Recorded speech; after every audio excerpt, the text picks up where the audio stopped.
The top stories: international organizations keen to support the peace accord between the Ethiopian government and TPLF.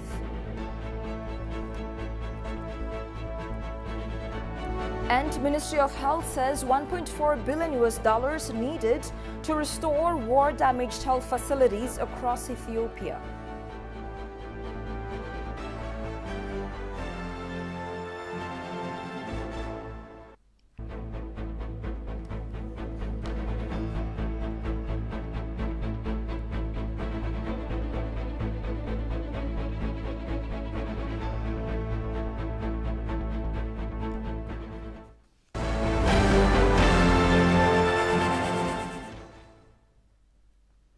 Hello and thank you for joining us. You're watching Addis News Hour with the news. I'm Tabitha John. Stay with us. The WFP and UNICEF country representatives to Ethiopia and ambassador of the EU to Ethiopia expressed their happiness over the productive conclusion of the AU-led peace talk between the Ethiopian government and TPLF in Pretoria, South Africa, and affirmed their commitment to support its implementation. Talking to ETV, they also reiterated the benefit of the peace deal to support citizens to sustainably rehabilitate them who are affected by the conflict. Kasahun Chane reports. Following a historic peace deal signed in Pretoria, South Africa, the Ethiopian government has been striving to implement a peace agreement for the benefit of Ethiopians. As a result, efforts are being made to supply humanitarian aid to Amhara, Afar, and Tigray region states that have been devastated by the violence. In an exclusive interview with ETV English, the European ambassador to Ethiopia, the UNICEF country representative in Ethiopia, and the WFP country director and representative in Ethiopia all stated how the peace agreement between the government of Ethiopia and the TPLF is significant and admirable to Ethiopia, and how they are very pleased about it. European Union has been loud and clear in congratulating and welcoming this cessation of hostilities agreement, which will lead to, final peace in Ethiopia, we very much hope. So we see the process as it evolves for the time being as positive.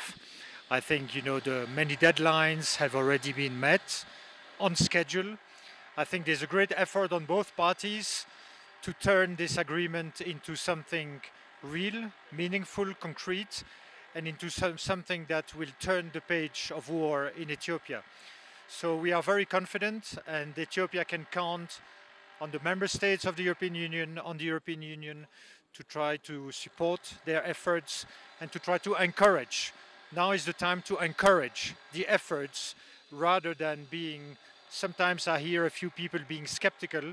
I don't think this is the time for that. We need to do everything we can to support the efforts of Ethiopia, of all the parties involved, to try to make it work. In the meantime, it was also said that the deal made by the Ethiopian government and the TPLF will play a big role in restoring basic services, infrastructures, and will be a very beneficial step in relocating the internally displaced people by the war. For us and for everybody, I think it's a very positive step because it means that people will have hope of going back home, of resettling, of having their lives back into their hands. And I think that's what we all want. And I think that's what all the Ethiopians also want. So we welcome that. It was a great news. We were actually expecting that. We knew that the Ethiopian government was working hardly on that. And when the news came, we were very happy to hear that. And we actually immediately started preparing in order to be, to accompany those peace talks and the peace that is coming from the peace talk with concrete actions for all the people that are involved in the conflict in the three regions in the north. Following this positive development, international humanitarian organizations, including UNICEF, WFP, and the EU, been engaging in the delivery of humanitarian assistance to people in need and rebuilding conflict-affected areas. The Minister of Health, Dr. Lia Tadesse, discloses $1.4 billion is required to rehabilitate war-damaged health facilities across Ethiopia.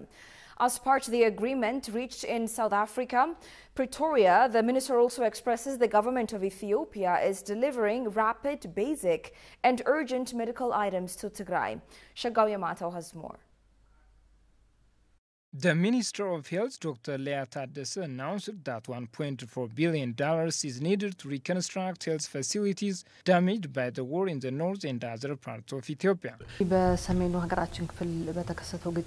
communities in the northern part of Ethiopia are directly impacted by the war. Many health posts, centers and hospitals are highly damaged in Afar, Amhara and Tigray regions. In addition, ambulances, medical equipment, warehouses are also destroyed. Health institutions in Oromia, Benishangul Gumuz and some parts of southern nation nationalities regions are also vandalized by conflicts. $1.4 billion is required to rebuild damaged health institutions in the regions I mentioned according to the study we have conducted.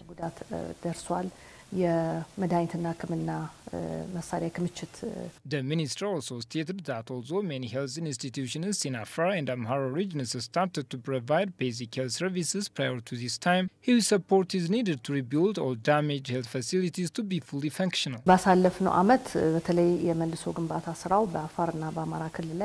Efforts are made to reconstruct health institutions in Afar and Amhara regions. Last year, 1.2 billion birr was invested on the rehabilitation work. The effort is being strengthened from time to time. In Amhara, 40 hospitals were destroyed due to the war. Among them, 35 of them are operational. In Afar region, 2 hospitals were damaged. One began providing health service and one health center became hospital. So 2 hospitals are operational and 1 hospital is not functioning. In Amhara region, 452 health centers were vandalized. At least 415 of them began to provide basic services to patients. In Afar region, 52 health centers were destroyed and 21 of them became operational. She also pointed out that the government, along with humanitarian aid agencies, were delivering basic medical tools and medicines to Tigray region before the peace agreement, adding as per the peace agreement, the government is delivering basic medical items rapidly after the peace agreement.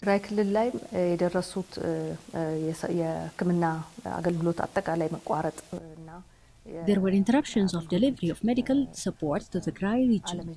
However, the Ministry of Health, along with the Ministry of Aid agencies, was providing medical items since January last month. The Ministry of Health itself provided medicines and medical inputs estimated to cost 71 million birr to Tigray from June to August last year. Plenty of aid agencies also provided 308 metric tons of food and non-food items. The minister called on everyone to cooperate to rebuild health institutions damaged by the war in the north. The Ethiopian Ministry of Foreign Affairs reaffirmed commitment of the government of Ethiopia to continue the repatriation of citizens who are suffering from appalling conditions in Saudi Arabia. State Minister of the Ministry of Foreign Affairs, Ambassador Burtukan Ayano, along with other high-level officials, welcomed citizens who returned home upon their arrival at Bole International Airport. Ministry of Foreign Affairs stated that 1,170 citizens have been repatriated home on Monday with 3 flights. The government will continue the repatriation of citizens who are in difficult conditions in Saudi Arabia in a more strengthened manner.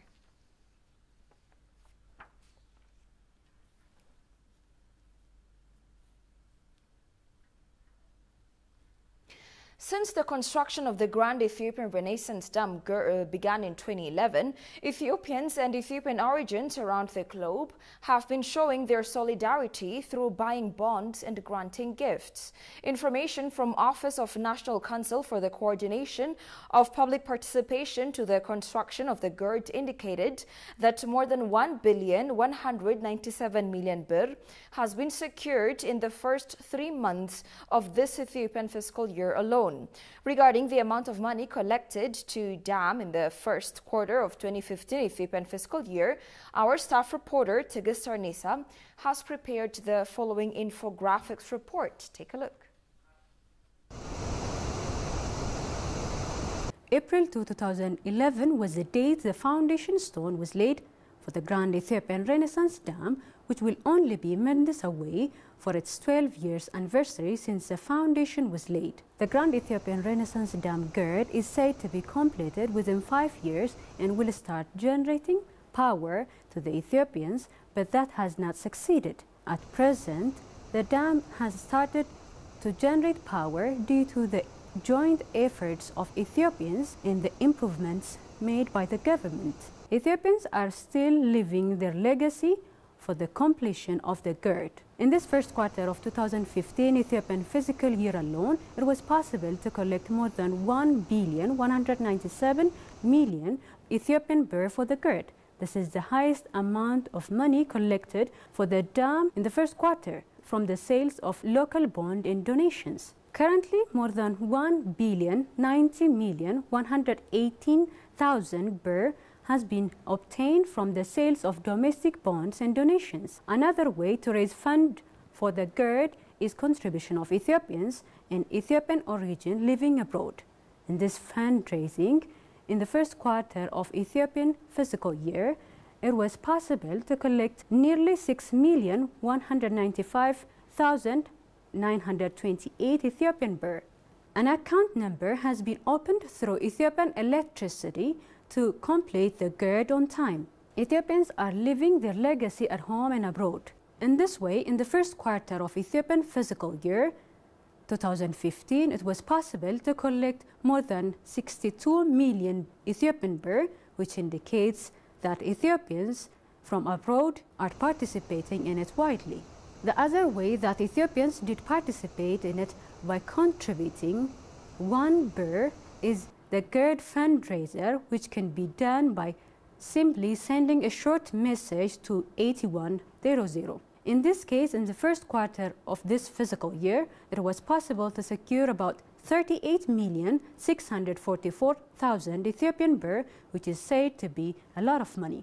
Since the start of the GERD, Ethiopians have constantly been saving money from what they have and contributing their level base even more. So far, Ethiopians have spent more than 80,113,000,000 Ethiopian birr for the GERD since the beginning of the construction of the GERD. However, the Grand Ethiopian Renaissance Dam GERD still needs the help of all Ethiopians to be completed on time and achieve its purpose in the next 2 years.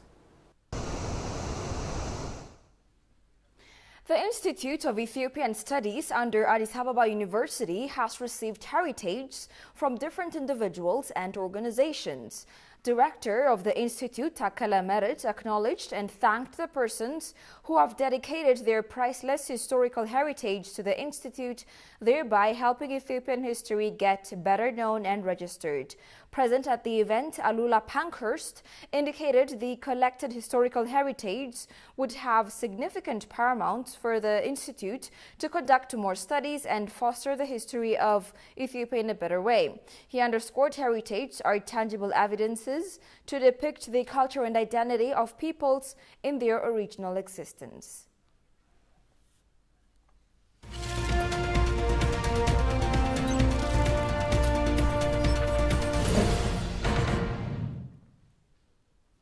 In business news, Moroccan investors are keen to be engaged in agriculture and manufacturing sectors investments in Ethiopia, according to the Moroccan ambassador to Ethiopia, Najah Aloui Mahamdi.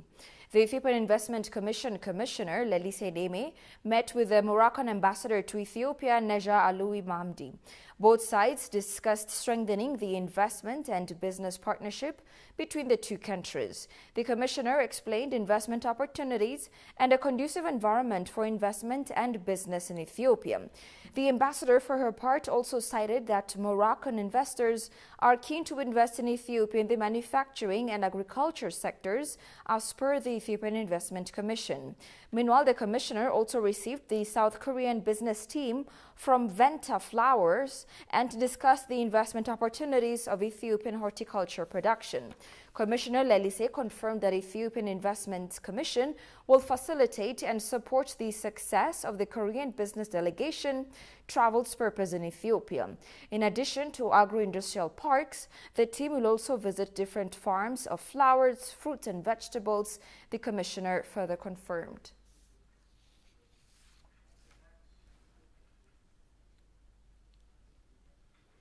Enhancing the capacities of labor attachés of East African countries based in the Middle East is vital to improve the working conditions and protection of migrant workers, the Intergovernmental Authority on Development IGAD underscored. A 5-day training workshop entitled Regional Training for Labor Attachés of IGAD member states in the Middle East kicked off today in Addis Ababa. The training focuses on the dynamics of labor migration and challenges, international normative and policy frameworks, and their roles in addressing abusive and exploitative labor migration policies. It also aims at providing needed support to migrant workers and collaboration among countries of origin and destination, it was indicated.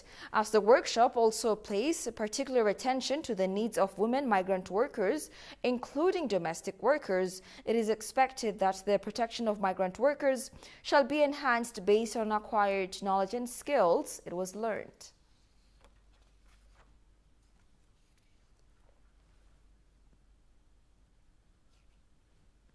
The digital sphere is gradually changing the face of Ghana transportation sector, while ride-hailing services in Ghana are largely foreign-dominated. A local startup has now launched operations, hoping to offer cheaper means of transportation to Ghanaians. Let's take a look. Everybody's increasing. Emmanuel Arhin has been driving taxis in Accra for more than a decade. He has signed up for some ride-hailing applications operating in the city, but Arhin says he barely makes enough profits through their service, so he is at the new ride-hailing startup, OGB, to give it a try. They tell me their commission is less than other ones, so that makes me feel better and happy, so that I will use this one so that I will earn more money when I'm using the app. Ghana's public transportation sector is evolving with the introduction of the ride-hailing service in Accra and other cities. The technology innovation has made it more convenient for people to move around by using ride-hailing applications on their mobile phones. Until now, most of them have been foreign companies. All these foreign companies, when they make all this money, the chunk of the money travels outside the country. If your city is rising and it's running like Usain Bolt, who are you complaining to? Because there's a system which help these foreign companies to get all this money and take them. But to tell you the truth, about 80% of the proceeds it will make will be used for, charity, works in the country. The OGB Ride app was developed by Ghanaians in the diaspora. They want to create jobs to help the local economy thrive. The ride-hailing market is very competitive in Ghana. Many people have at least 2 ride apps on their mobile phones so that they can choose the one with a cheaper fare when they request a ride. And the new entry, OGB, says it wants to make its service even more affordable to users. While some ride-hailing companies take up to 25% service fee from drivers on a trip, OGB says it will take 15%. But rising fuel prices in Ghana makes this a challenge time for car-based businesses. The cost of a liter of petrol has jumped from about 50 cents at the beginning of this year to $1.24 now. With more than 10 ride-hailing services operating in the country, OGB also faces stiff competition. But tech analysts say a focus on customer service could help new players enter the market. Most of the ride-hailing services have sort of automated their support system, and so sometimes it gets to be very difficult, where you just only have to send a message if you've lost an item, if the driver misbehaves. Some of the lined-up issues and how quickly you get to have a response, how quickly you get to have some refunds, and all those things. And I think that if there's a new ride-hailing service that's sort of coming in, they could be looking at strong customer service. Emmanuel Arhin agrees he hopes that OGB Ride will drive a change in the transport system in Ghana as they get more people to sign up for their service.